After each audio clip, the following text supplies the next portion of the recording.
Bien, en nuestra clase previa estuvimos hablando acerca de los organismos internacionales que han surgido a lo largo del siglo XX y algunos que pues vienen de más atrás en su historia de consolidación. Y tenemos entonces también alcanzamos a hablar acerca de la oficina que se crea en Colombia para las relaciones internacionales desde el Ministerio de Relaciones Internacionales. Y hoy entonces nuestra clase estará girando en torno ya a las relaciones de Colombia, del Estado colombiano, del gobierno colombiano con este tipo de organismos. Y lo veremos por lo menos en la contextualización del escenario político que Colombia vive en los últimos años. Entonces, el desarrollo de esta agencia que ahora pertenece a Presidencia o está afiliada a la Oficina de Presidencia, entonces es el establecimiento que Colombia como Estado establece para poder relacionarse, para poder hacer esos acuerdos, para involucrarse en esos organismos. Colombia en los últimos años ha venido haciendo grandes pasos para ingresar a muchos de estos organismos, de los cuales no era parte, pero que ahora ha llegado a ser partícipe. Entonces aquí tenemos en la oficina de la ONU, en Colombia tiene por lo menos 3 facciones en las cuales trabaja de manera directa. Está la ANUR, que es la agencia de la ONU encargada de trabajar con la parte de los migrantes, los desplazados. Está también la UNICEF, que es la que trabaja con la cultura y la educación infantil, con los niños, el tema de niños. Y está el Alto Comisionado para la Paz. Son así como los 3 que tienen presencia directa todo el tiempo o presencia permanente en Colombia.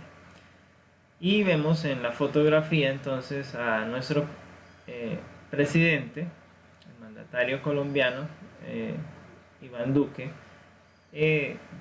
estrechando su mano con el secretario general de la ONU en el último encuentro que se sostuvo, en el cual entonces se hicieron unos acuerdos. Es una reunión que duró alrededor de 40 minutos, donde Antonio Gutiérrez, secretario de la ONU, entonces le plantea cuáles son las políticas mundiales y cuáles son los intereses que tienen las Naciones Unidas en Colombia, y se logran entonces 3 líneas de trabajo para Colombia. De esta manera, entonces el gobierno de Colombia, que este año pues presentó su llamado Plan Nacional de Desarrollo, entonces ya incluye en el Plan Nacional de Desarrollo estas políticas, y esas líneas de trabajo entonces pasen con legalidad, atención a la población migrante y la aplicación en el país de los objetivos de desarrollo sostenible. Estos objetivos que se crearon para mejorar la calidad de vida en el mundo frente como máximo meta el 2030. Entonces Colombia tiene que involucrarse en este cumplimiento, en este desarrollo. ¿Qué es la paz con legalidad para la ONU y para Colombia? Dentro del proceso del acuerdo, entonces se habla de que Colombia tiene que adelantar planes en el desarrollo con enfoque territorial. ¿Cómo se traduce eso? Eso se traduce que el Estado colombiano tiene que hacer presencia en las comunidades vulnerables. Hablamos de comunidades vulnerables como en el Chocó, que no hay educación, que no hay alimentación, que no hay aún la fuerza militar no está presente en muchos de los territorios del Chocó, donde hay escasa presencia del Estado, donde el Estado no llega con servicios públicos, donde el Estado no llega con salud, no llega con educación, como también es el caso que se ha hecho evidente en estos días con lo del coronavirus. Leticia, una de las capitales de los 32 departamentos, que no cuenta con una infraestructura hospitalaria que pueda tener una clínica, un hospital que pueda garantizar la salud a los habitantes del Amazonas, porque se ha hecho evidente que no hay una unidad de cuidados intensivos. Los pacientes que se están agravando allí tienen que ser trasladados hasta Villavicencio para ser entonces atendidos en una UCI. Entonces, esto es lo que significa justamente paz con legalidad, que pueda llegar a esos territorios, que pueda tener ese encuentro con las comunidades y pueda el Estado entonces aportar. De esa manera no se estaría promoviendo la violencia, no estaría surgiendo grupos armados allí, porque el gobierno tendría control y le brindaría a la población los servicios necesarios para que haya una calidad de vida. Dentro de ese mismo marco, entonces el Estado tiene que establecer políticas para brindarle al campo colombiano un desarrollo. Y en este campo entonces se habla de sustitución de cultivos o erradicación de cultivos ilícitos y el desarrollo de cultivos alternativos o cultivos que puedan ser productivos, proyectos productivos como se ha empezado a hablar en los últimos años. Estos proyectos entonces reciben la financiación del Estado y el Estado pues recibe en su parte ayuda económica de la comunidad internacional para hacer o para adelantar o para apalancar este tipo de proyectos y permitir entonces que las comunidades puedan avanzar en el tema de paz. La atención a la población migrante. Sabemos que Colombia pues ha tenido que recibir por ser el país limítrofe con Venezuela a varios millones de venezolanos que ingresan a Colombia en calidad de migrantes. Esta población migrante a nivel del mundo pues es interés de la ONU y la ONU asigna recursos, dólares, euros, para atender estas necesidades. Entonces, en el caso de Colombia, en el acuerdo que se logra con el actual presidente, es decir, con el gobierno que está en curso, pues la ONU se compromete a apoyar financieramente, a brindar recursos, a brindar asistencia, y Colombia entonces tiene que crear un programa para atender a la población migrante venezolana. Entonces, por eso algunos ustedes habrán escuchado: pero es que a los venezolanos les dan salud, a los venezolanos les pagan el arriendo, a los venezolanos les dan todo y no hacen nada. Porque eso es una política internacional que viene marcada desde la ONU para que a través del gobierno colombiano se le brinde la ayuda a estas personas que están en condición de vulnerabilidad. Entonces, de esa manera, los venezolanos han recibido un trato por lo menos un poco menos despectivo de lo que tiene que ver de Colombia, aunque algunos de ellos también, pues al igual que los colombianos, son delincuentes y entonces han generado una estigmatización de la población venezolana, porque entonces se empieza a ver que los venezolanos son delincuentes y cuando nos encontramos un venezolano pensamos en que puede ser el delincuente y empezamos a categorizarlos a todos de la misma manera. Entonces el estatus migratorio lleva a estas complicaciones y evita que podamos entonces tener esta participación. Invita a que cada uno de ellos pueda recibir ese trato digno.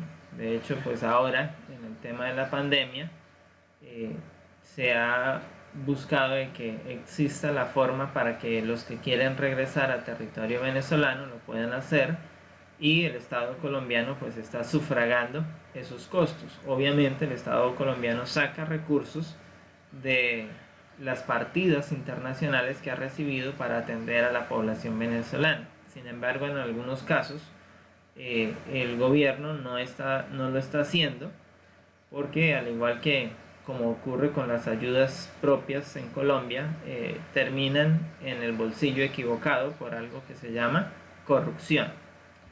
La corrupción en Colombia pues desvía los recursos y no están llegando a quienes deberían atender. Por esa manera, entonces, por ejemplo, el alcalde de Cali ha tenido que invertir recursos del erario público de la ciudad de Cali para desplazar a los venezolanos que están en esa zona del país hacia la frontera colombo-venezolana. Tenemos el tercer eje, que es el de los Objetivos de Desarrollo Sostenible. Estas políticas se crearon alrededor del 2015 y ya pues llevamos 4 años donde Colombia se ha estado involucrando, donde en Colombia se han hecho encuentros para tener avances en esta línea. Y como vemos aquí está el link de la presidencia. Sofía, por favor. Como vemos aquí, entonces la presidencia y la ONU han sacado una página especializada para Colombia que tiene que ver con los Objetivos de Desarrollo Sostenible.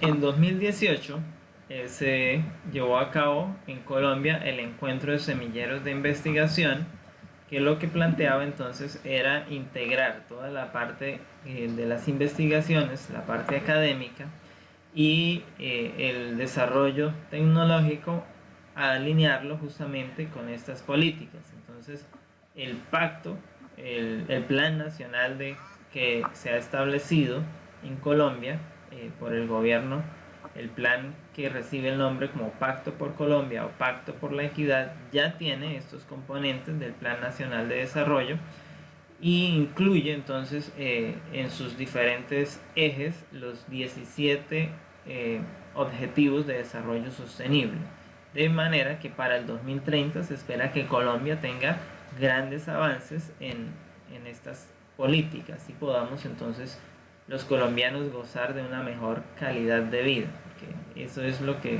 se dice o se predica a través de estos. Entonces aquí podemos ver algunos de los que más se destacan en algunos momentos. Entonces uno de ellos, igualdad de género, es decir, hombres y mujeres tengan las mismas oportunidades en los diferentes escenarios. Trabajo decente y crecimiento económico, que es una de las políticas bandera de este gobierno. Las alianzas para lograr los objetivos, entonces tenemos que involucrarnos más con la comunidad internacional, porque este es un tema de todos los países, no solo de Colombia. Y aquí, justamente en el término paz, Colombia vive una transitoriedad de la violencia hacia la paz, entonces justamente la comunidad internacional pues está acompañando ese proceso de inserción hacia la paz, o de lo que conocemos nosotros como la puesta en marcha de los acuerdos de paz. ¿Qué significa que Colombia haya ingresado a la OCDE?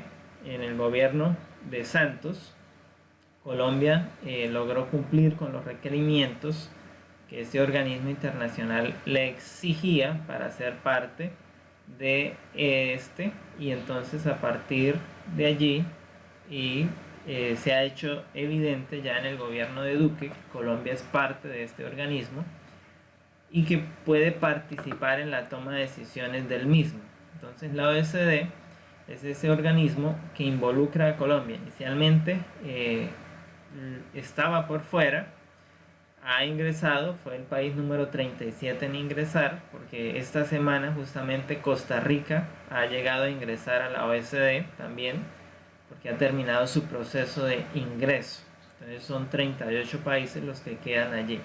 Y aquí vemos tanto al presidente de Colombia como al director de la OECD, para hablar en términos de lo que significa que Colombia sea parte de la OCDE según el marco político latinoamericano y del Caribe. Entonces, estos tienen tres ejes también en común: aumentar la productividad, promover la inclusión social y fortalecer las instituciones.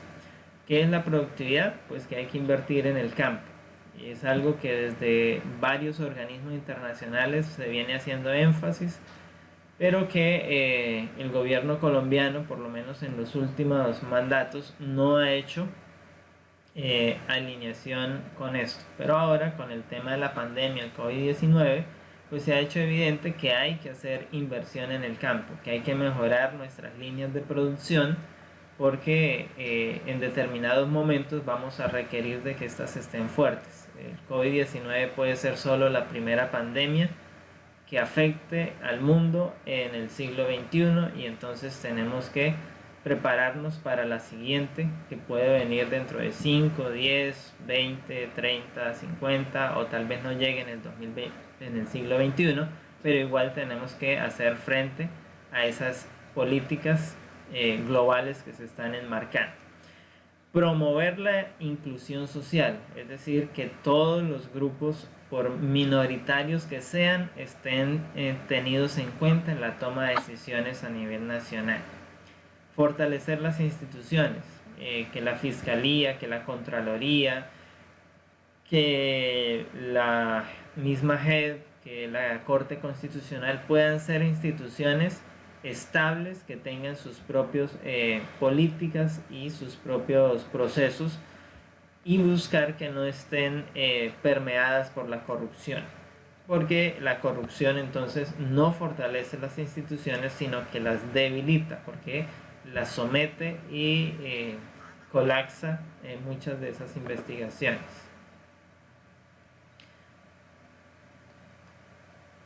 Luego tenemos entonces nuestra relación con la Comunidad Europea. Sabemos que la Comunidad Europea tiene varias facciones o varias instituciones, como es el Parlamento Europeo, como es el Banco Europeo, como es la Comisión Europea, como es la Asamblea General. Entonces, estos organismos están integrados, y también vemos aquí entonces al actual presidente justamente con el presidente de la Comisión Europea en su último encuentro, donde se hablaron de temas, una vez más, abordar el éxodo de ciudadanos venezolanos y lo que tiene que ver con la política en términos con la dictadura que hay en Venezuela. Entonces, ¿cuál es la postura que Colombia está tomando? ¿Cuáles las recomendaciones de la comunidad internacional? ¿Cómo tiene que Colombia actuar frente a estos temas, a estas políticas, a estos eventos que están ocurriendo? Y aquí tenemos entonces, hace unos años atrás, en el 2018, cuando cuando Sánchez Pérez era presidente del gobierno español, que en ese momento España lideraba la Unión Europea. Entonces Colombia recibió 35 millones de euros para la aplicación de estas políticas de atención a la población migratoria, y también para desarrollar programas que pudieran ayudar a la población venezolana. Aquí tenemos entonces a la actual jefa de la diplomacia europea, que justamente promete ayudas a Colombia para la implementación del acuerdo de paz con la guerrilla.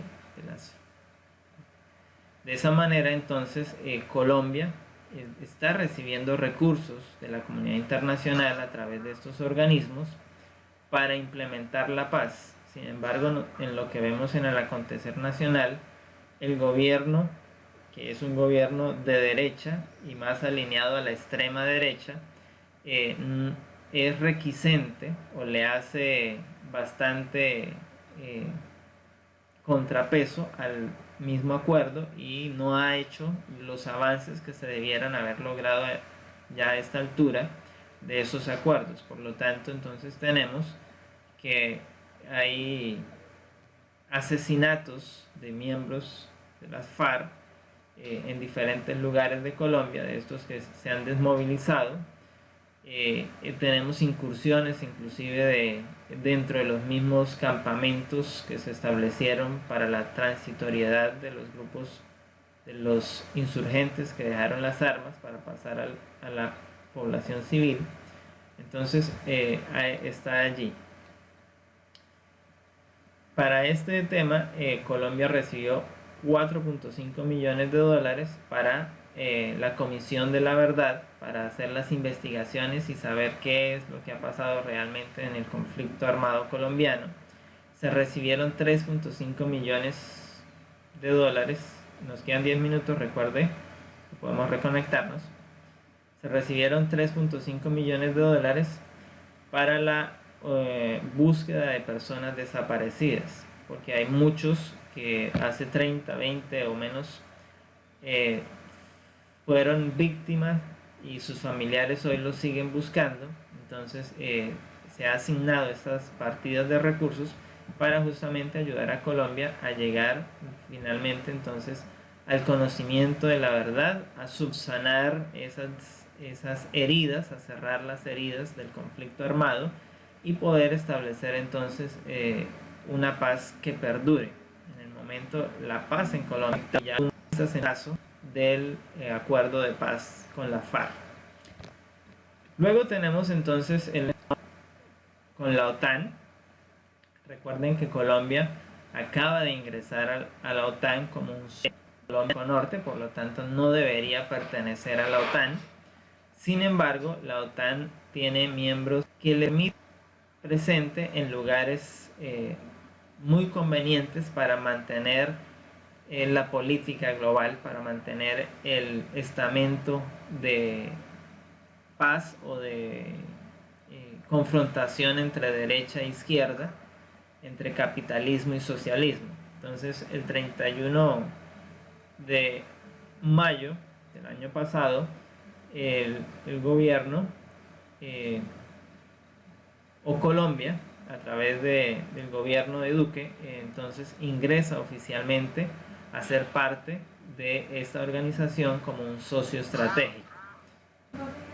En este desarrollo, entonces, la OTAN busca de unos intercambios de información, ya que Colombia es uno de los países que a nivel mundial tiene una larga experiencia en estar enfrentando la insurgencia y el narcotráfico. Por lo tanto, se asume que Colombia tiene un conocimiento, una profundización, unas experiencias que pueden beneficiar a otros estados a nivel global.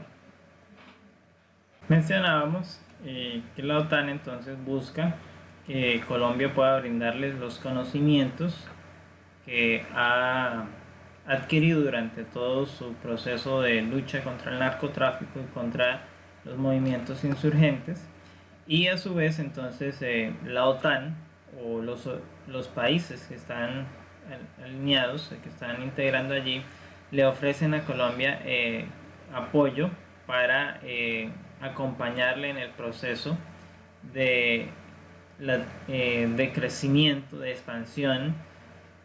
Y entonces la OTAN, justamente también hay otro riesgo en ese contexto, es que al Colombia ser un miembro establecido, puede ocurrir que el organismo como tal le exija poner tropas o una base militar en Colombia, como ocurre en Afganistán. Y eso entonces puede ocurrir en corto, mediano o largo plazo, y es uno de los temores porque pues hay varios países que, como Venezuela, que están en abierta oposición a países que son miembros de la OTAN, como es Estados Unidos y el Reino Unido, y entonces podríamos tener otro escenario como el de Afganistán o Oriente Medio en lo que es Sudamérica. Entonces son uno de los riesgos que se está corriendo.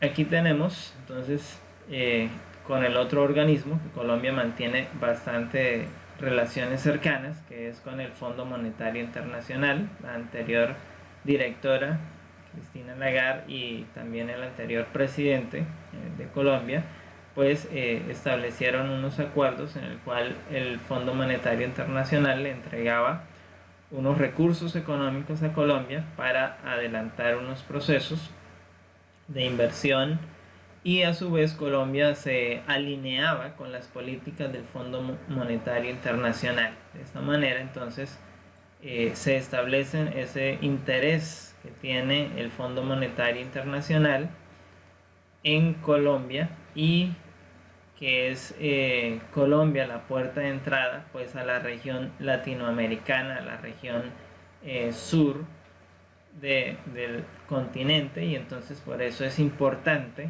para el Fondo Monetario Internacional que Colombia esté alineada con sus políticas. Esto traduce para Colombia pues algunos cambios que han sido sustanciales desde la misma legislatura, porque en el 2013 se exigió básicamente a Colombia que se hicieran esta ley que permitiera entonces unos cambios en los aportes que Colombia realiza al Fondo Monetario Internacional. Y hoy entonces Colombia aporta el 0.34% del Producto Interno Bruto, lo destinamos a financiar el Fondo Internacional, el Fondo Monetario Internacional, y a su vez entonces Colombia pues tiene el 0.44 en el poder de decisiones que el organismo toma, es decir, no podemos decidir en nada. Y aquí tenemos entonces el siguiente organismo a nivel internacional que pertenece pues a estos otros anteriores, que es el Foro Económico Internacional.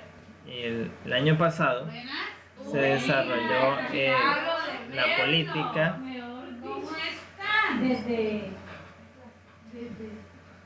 en Colombia. Entonces este encuentro ha permitido establecer las nuevas políticas para el capítulo latinoamericano, y se espera que Colombia entonces en el 2021 sea un escenario propicio para adelantar los negocios estratégicos en Latinoamérica. Por eso ya empezamos a ver que algunas organizaciones o algunas corporaciones, algunas multinacionales están mudando sus sedes a Colombia y están estableciendo sus centros operativos de logística en Colombia. Y justamente pues esos acuerdos vienen desde allá. Este año, en enero, en el encuentro anual del Foro Económico Internacional llevado en Suiza, en Davos, entonces Colombia plantea que tiene las condiciones, y de ahí para acá pues entonces escuchamos hablar al gobierno de la llamada economía naranja, que es justamente que va alineada con estas políticas. La Asamblea General de la OEA es un organismo del cual Colombia hace parte por ser un estado de América, y que con este organismo Colombia pues tiene estrecha relación. La última convención, el último encuentro general de la OEA, la última asamblea, se realizó en Medellín, y justamente pues esta es una de las declaraciones que se emitió ayer. Colombia apoyará al secretario en todas las iniciativas que permitan consolidar aún más la OEA como el organismo central de defensa de la democracia y el Estado de Derecho en el hemisferio. ¿Eso qué es lo que dicen palabras castizas? Que la OEA pues va a intervenir más en los estados para apoyar la democracia, y como ocurre, por ejemplo, aquí cuestionaríamos este hecho la intervención que hizo la OEA en el golpe de estado que se dio en Bolivia, y que la OEA declaró que era legal que se hiciera esa transitoriedad de gobierno. Entonces ahí se pone de manifiesto que la OEA tiene unos intereses y que Colombia va a apoyar esos intereses. Esos intereses están alineados con unas políticas internacionales, con unos intereses hegemónicos, y entonces el Estado de Derecho, que se dice garantizar en el hemisferio, es buscar reducir la izquierda en el poder político, en el poder económico, en la toma de decisiones en el hemisferio occidental. Y aquí tenemos entonces la siguiente relación, que pues también tiene cuestionamientos porque tiene muchos intereses. Colombia se rinde a esos intereses, y justamente es la relación con Estados Unidos. Aquí vemos entonces a los dos mandatarios, tanto a Trump como a Duque, sentados en su último encuentro, y justamente los temas que se trataron en ese encuentro pues tienen que ver con la política que se desarrolla en la región, es decir, el tema con Venezuela, la oposición que Cuba lleva y liderando frente a Estados Unidos desde hace más de 50 años, y que Estados Unidos le hace un bloqueo a Cuba desde hace 50 años, pero que ese bloqueo ahora también se ha extendido a Venezuela, y entonces se ha hecho más evidente en el siglo XXI, pues con el mandato de Maduro. Entonces las políticas de opresión, llamadas políticas represivas, y que en los últimos días pues han dicho que atentan contra el derecho internacional humanitario, como lo ha denunciado el mismo gobierno venezolano en el encuentro que hubo esta semana con las Naciones Unidas, en el Consejo de Seguridad de Naciones Unidas, y donde pues de hecho las denuncias fueron respaldadas por algunos de sus miembros, en cabeza de Rusia y China. Entonces América Latina es un escenario que para Trump en el 2020 es propicio y es efectivo, porque en este momento él lidera una campaña, ya que este año pues es el año electoral en Estados Unidos, y dependiendo de todo este escenario pues él puede ser reelegido o puede ser sustituido por otro mandatario, y entonces por eso a él le interesa hacer cortinas de humo, como nosotros las llamaríamos, o levantar juicios de interés, hacer show mediático, usar la publicidad para fortalecer su imagen en temas de respaldo, y entonces eso llama al nacionalismo estadounidense que muchos defienden y que afecta pues a muchos países latinoamericanos. Con Estados Unidos la relación de Colombia pues se ha fortalecido en el tema de la lucha contra el narcotráfico, justamente porque Estados Unidos desde inicios del siglo XXI, en el año 2000, hizo unos acuerdos que se conocieron como el Plan Colombia con los gobiernos de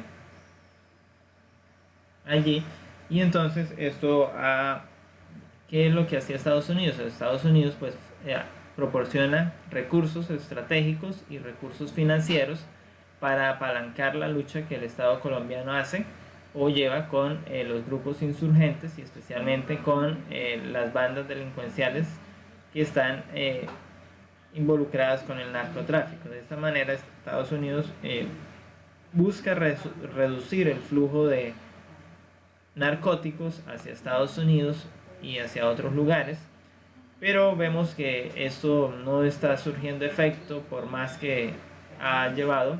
Lo único que el pueblo colombiano ha tenido que cargar pues son más muertos, porque son finalmente quienes ponen los muertos, y Estados Unidos sigue entonces alineado con estas políticas, y por lo menos al gobierno actual le exige hacer fumigación aérea, aspersión, para reducir los cultivos ilícitos, y le exige entonces tomar un papel más activo frente a los grupos insurgentes.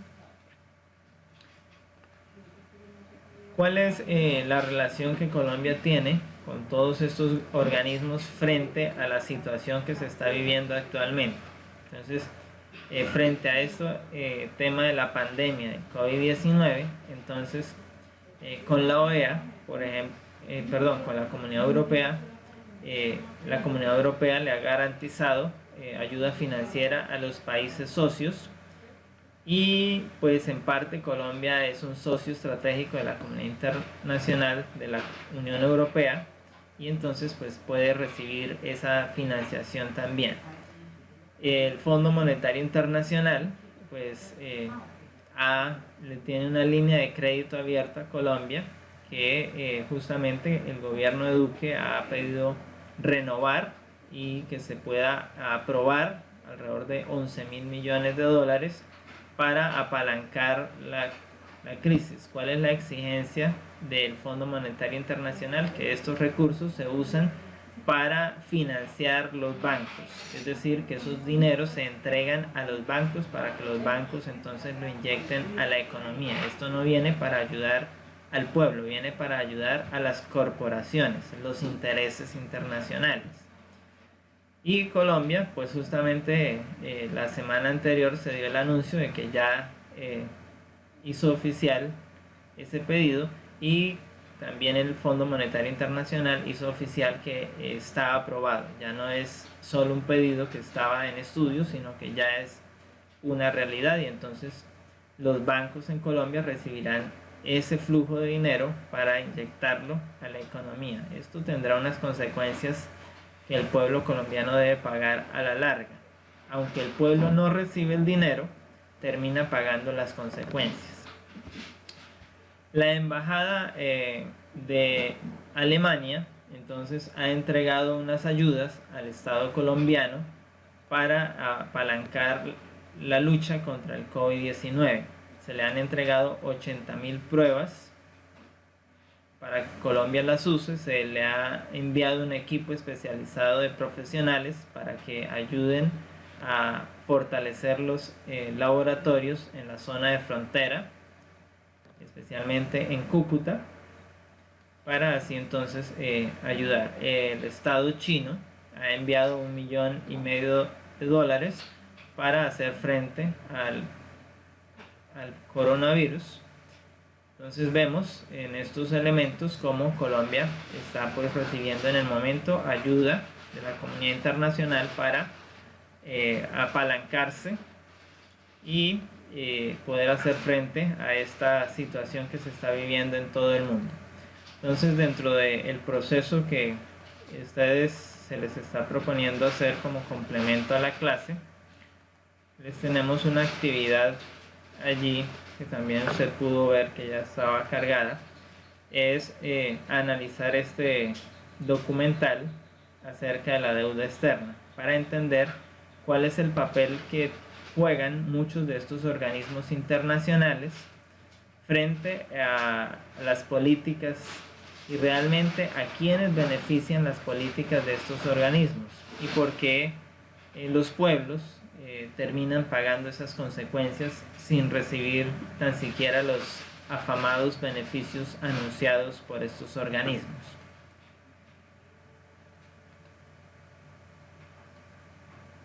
¿Preguntas?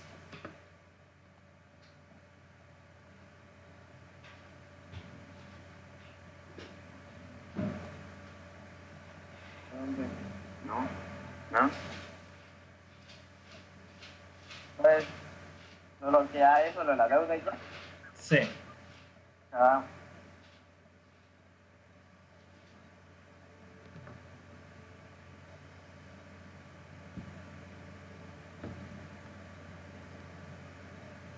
Bien, deseamos entonces que Dios les bendiga en el resto de esta jornada.